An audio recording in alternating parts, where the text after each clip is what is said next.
Água. Quanta água! Ela é abundante na Terra. E fora dela, também.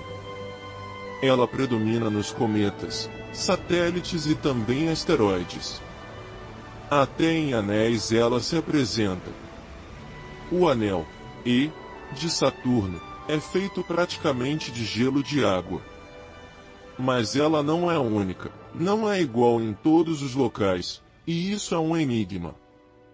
É a respeito disso que vamos falar um pouco neste vídeo. A molécula de água, a famosa H2O, é formada por dois átomos de hidrogênio e um átomo de oxigênio. Mas, há um detalhe. Tanto o hidrogênio quanto o oxigênio têm isótopos mais pesados. O hidrogênio abundante na natureza tem um próton no núcleo, por isso ele tem massa atômica 1. Mas, ele tem dois isótopos. Um isótopo é o deutério, de massa atômica 2, que tem um próton e um nêutron no núcleo. O outro isótopo é o trítio, que tem um próton e dois nêutrons no núcleo, por isso a sua massa atômica é 3. Ele é muito raro. O oxigênio de massa atômica 16 é o mais abundante na natureza. Ele tem 8 prótons e 8 nêutrons no núcleo. Ele também tem dois isótopos. O oxigênio de massa atômica 17 são 8 prótons e 9 nêutrons no núcleo. E o oxigênio 18, que tem 8 prótons e 10 nêutrons no núcleo. A água comum é a mais leve, com densidade de 1 grama por centímetro cúbico. Ela tem dois hidrogênios de massa atômica 1 e um oxigênio de massa atômica 16. Por isso, a sua massa molecular é 18. A água formada de um deutério, um hidrogênio e um oxigênio 16 tem massa molecular 19 e sua densidade é cerca de 5,5% maior do que a água comum. Ela é conhecida como água semipesada. A chamada água pesada é formada por dois deutérios e um oxigênio 16. Sua massa molecular é 20, e sua densidade é cerca de 10,5% maior do que a da água comum, que é 1 grama por centímetro cúbico. A água pesada é utilizada no resfriamento de reatores nucleares. Mas, ainda existem água de massa molecular 21 e 22. Quanto mais pesada for a água, mais rara ela será. Uma forma de se comparar a água da Terra com a água presente em um outro ambiente do Sistema Solar, ou fora dele, é usar a taxa deutério-hidrogênio, ou simplesmente taxa DH. Em outras palavras, é comparar a água comum, que contém apenas hidrogênio, com a água semipesada, que contém um hidrogênio e um deutério. O padrão de água da Terra é o da água oceânica. A taxa deutério-hidrogênio da água oceânica é aproximadamente 156 partes por milhão, ou, um átomo de deutério para 6.420 átomos de hidrogênio. Este gráfico mostra a taxa DH para diferentes ambientes do Sistema Solar. No eixo vertical, temos os valores da taxa DH. Este número, 10 a menos 5, indica um deutério para cada 100.000 hidrogênios. 10 a menos 4, indica um deutério para cada 10.000 hidrogênios. E aqui, indica um deutério para cada 1.000 hidrogênios. Na horizontal, nós temos as retas que indicam o valor para o gás interestelar, e logo acima, o valor para a nebulosa protosolar, aquela que deu origem ao Sistema Solar. Elas são muito parecidas.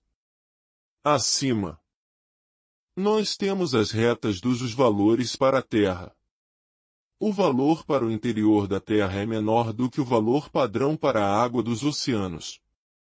Os planetas gigantes gasosos, Júpiter, Saturno, Urano e Netuno, estão aqui.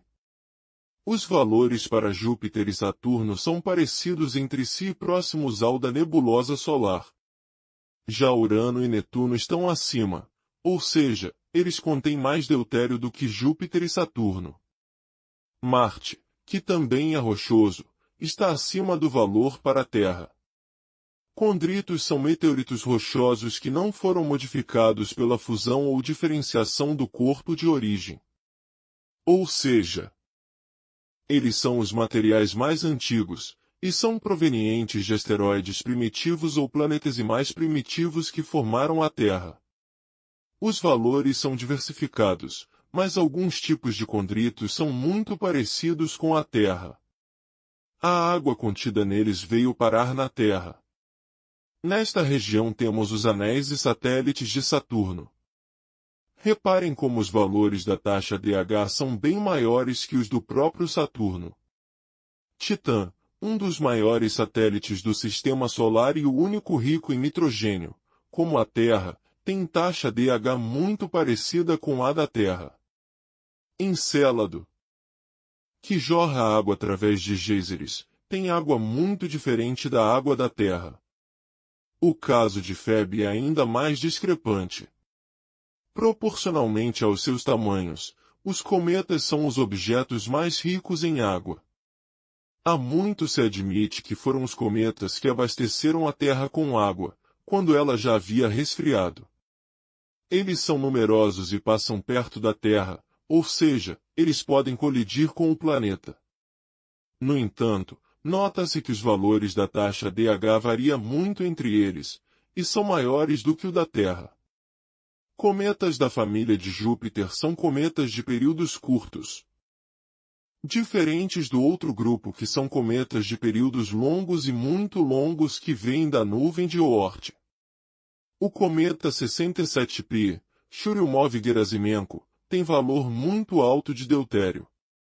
Essa foi a única medida em loco em cometas, foi feita pela sonda Rosetta entre agosto e setembro de 2014. Na época em que foi anunciada a medição, circulou na imprensa que a sonda Rosetta havia provado que a água da Terra não veio dos cometas. Equívoco grosseiro. O que se provou é que a água desse cometa não é igual à água da Terra.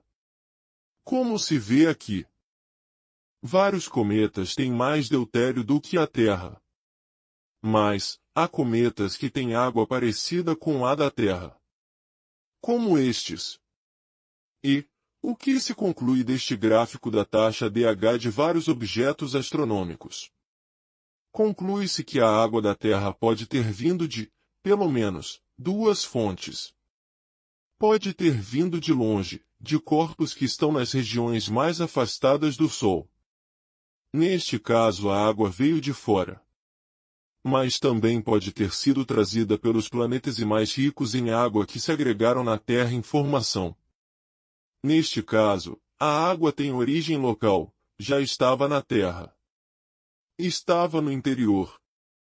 Não na forma de oceanos líquidos subterrâneos, e sim aprisionada nos minerais ricos em hidrogênio e oxigênio, e foi liberada por aquecimento e vulcanismo. Em linhas gerais, o que prevê o modelo padrão de formação planetária? No caso, a formação do Sistema Solar. Para simplificar a compreensão do processo complexo de formação de uma estrela e seu sistema planetário, nós vamos partir já do colapso da nuvem de matéria interestelar. Ou seja, uma nuvem de matéria, que chamaremos de nebulosa solar, colapsa, e acaba formando o Sol e seu sistema planetário. A contração da nuvem, eventualmente em rotação, provoca a concentração de matéria no centro, onde vai se formar a estrela, e achata a matéria da nuvem em um disco, chamado disco protoplanetário. Todos os objetos do sistema planetário serão formados nesse disco. Esse panorama é visto em sistemas estelares em formação.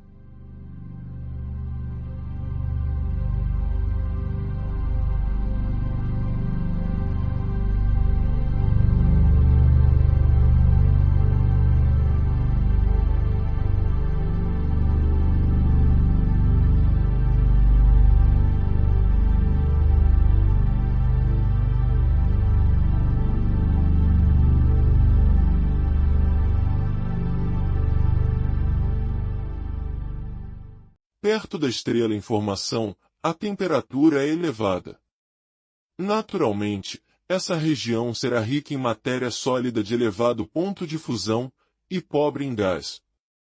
É aí que vão se formar os corpos rochosos. A acreção desse material rochoso vai formar asteroides, satélites e planetas.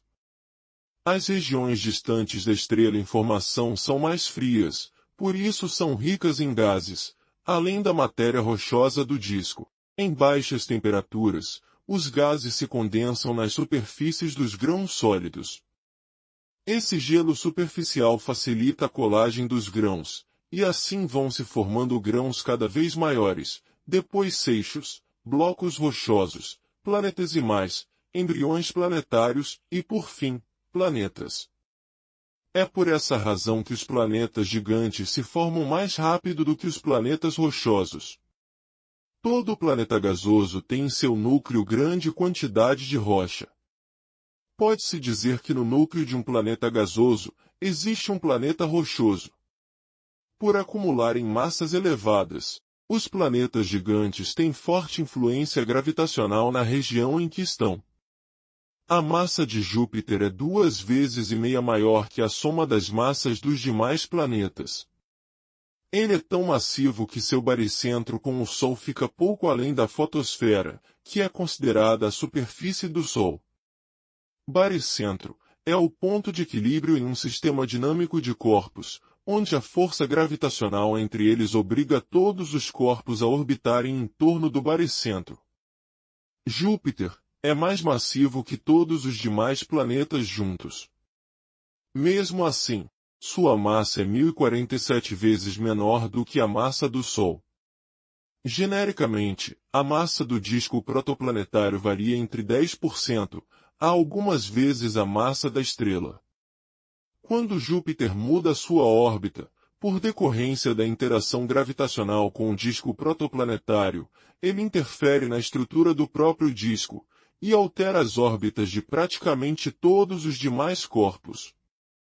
Em outras palavras, quando migra, Júpiter acaba arrastando os demais planetas e espalhando os corpos menores. Basicamente, há 3 modelos que simulam bem a formação do Sistema Solar, com resultados finais parecidos, e relativamente bem-sucedidos em explicar a estrutura interna do Sistema Solar. Os planetas gasosos se formaram antes dos rochosos. A migração de Júpiter e, por consequência, Saturno, ambos em direção ao Sol provocou perturbações enormes nas órbitas dos demais corpos, internos e externos aos 2 planetas. Uma boa maneira de se ver isso é através da animação dos cálculos matemáticos envolvidos nos modelos de formação planetária. São cálculos matemáticos complexos que envolvem muita física, e são demorados porque as condições do sistema dinâmico mudam com o tempo, por isso repetem-se os cálculos por um intervalo de tempo equivalente a milhares ou milhões de anos. As simulações que veremos são algumas das existentes, e foram escolhidas apenas para efeito de ilustração desta difícil tarefa, que é simular um processo dinâmico que ocorreu há bilhões de anos. A primeira simulação é esta, que considera o crescimento e a migração de Júpiter, inicialmente em 3,5 unidades astronômicas do Sol, e calcula as consequências dessa migração. E representa a excentricidade da órbita. E, igual a 0, representa uma órbita circular. E, superior a 0, representa a órbita elíptica. Quanto maior for E, mais alongada será a órbita. E, representa a inclinação do plano orbital. E, igual a 0, é o plano da eclíptica, ou o plano da órbita da Terra. Esse plano é considerado o plano básico do Sistema Solar. Todos os planetas têm inclinação orbital próxima de 0. Isso quer dizer que as órbitas dos planetas são, praticamente, coplanares. Sol, Urano e Netuno são praticamente coplanares, mas Plutão tem órbita inclinada em 17 graus, e é 17 graus. No eixo horizontal temos a distância heliocêntrica, em unidade astronômica, que é a distância da Terra ao Sol. A região com até cerca de 3 unidades astronômicas é o local dos planetesimais rochosos, que irão formar os planetas rochosos e o cinturão principal dos asteroides. Júpiter está sendo formado a cerca de 3,5 unidades astronômicas. Neste canto, mostra-se o tempo corrido desde o início. Ele é dado em milhares de anos. Júpiter forma-se nesta posição. Sua massa cresce e a interação gravitacional dele com os objetos do disco protoplanetário aumenta. Próximo dos 2 milhões de anos, Júpiter migra em direção ao Sol, até chegar à distância de 1,5 unidade astronômica do Sol.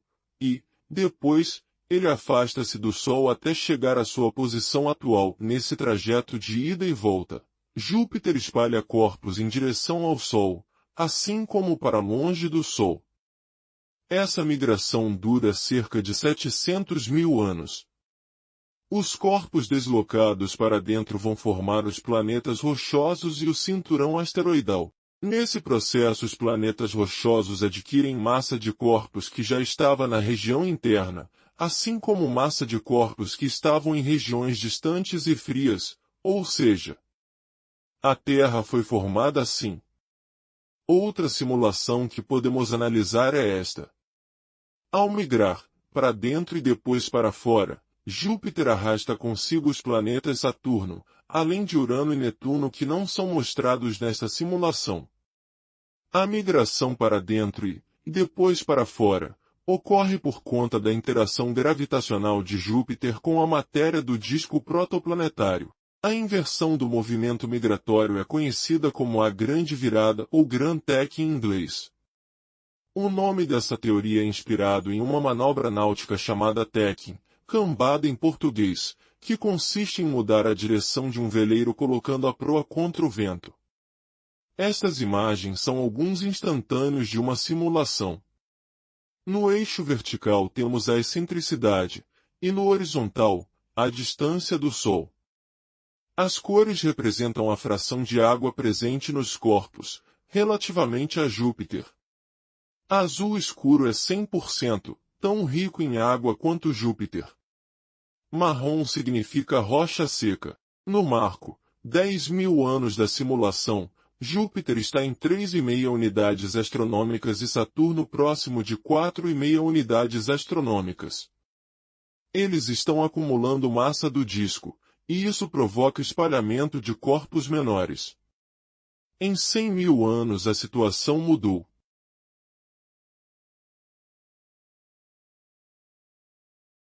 Em 1 milhão de anos eles começam a migrar, e comprimem os planetesimais que estão entre 0,5 e 2,5 unidades astronômicas.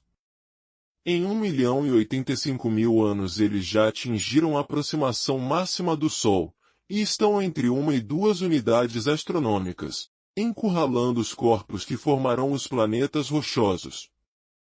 A maior parte dos corpos ricos em água foram jogados para fora e foram parar na região adiante de Netuno. Vendo os resultados das simulações, fica mais fácil entender como corpos ricos em água, que estavam na parte externa do sistema solar, se deslocaram e se chocaram com a Terra, mesmo ainda em formação. Asteroides ricos em água fizeram parte do material que se acumulou na formação da Terra.